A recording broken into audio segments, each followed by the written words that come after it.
Il avait tout, la beauté, le talent, l'intelligence, l'instinct.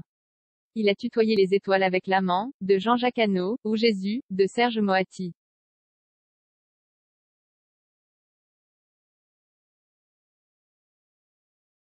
Les téléspectateurs le plébiscitaient en ex-mari loser de Candice Renoir, France 2.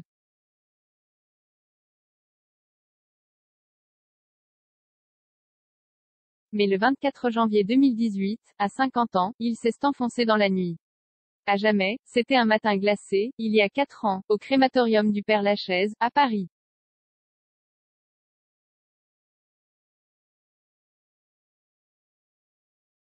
Un homme s'est avancé, la mâchoire serrée sur sa douleur, sa colère. Il avait le pas lourd de ceux qui n'ont plus rien à espérer.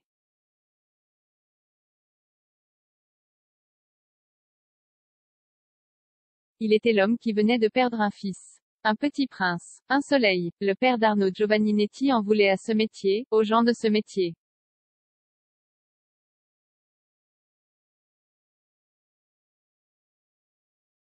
Il l'a dit, l'a crié, l'a gueulé. Il ne pardonnait pas, il n'acceptait pas. Parmi les personnes présentes ce matin-là, il y avait les copains de la promotion 1988 du Conservatoire national d'art dramatique, des visages connus, d'autres moins, des têtes baissées, des poings serrés.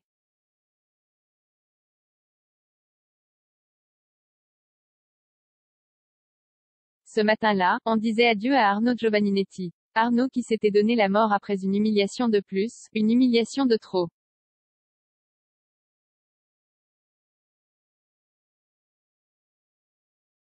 Un ultime casting passé pour une série pourtant bien loin d'être à la hauteur de l'acteur incandescent qu'il était, mais où on l'avait une fois encore rejeté sans ménagement, sans égard, sans ce petit mot bienveillant qui, parfois, fait toute la différence.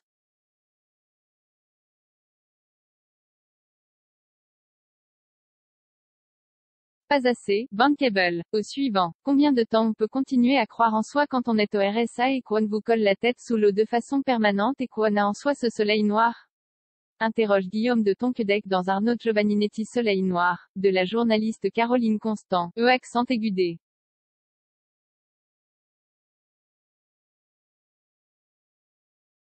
Atmosphère. Mais quel était-il ce soleil noir? D'où venait-il? Pour comprendre, il faut sans doute revenir à l'enfance, à ce point de bascule dont Arnaud disait lui-même, comme nous le confie Pascal, sa grande sœur et marraine, je suis passé du paradis à l'enfer.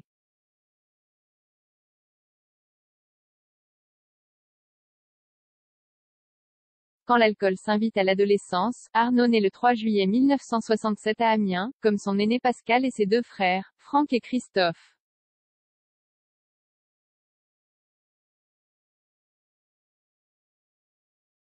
Il n'était pas attendu, mais devient vite ce petit dernier qu'On cajole à l'envie, d'autant qu'avec ses grands yeux noirs et ses boucles d'ébène, il est difficile de lui résister.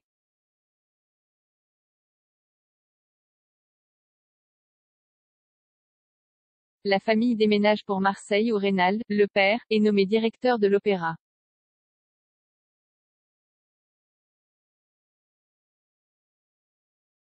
Dans le grand appartement, la musique est partout, Nicole, la mère, et Pascal jouent de la harpe, Christophe du violon et Franck du piano.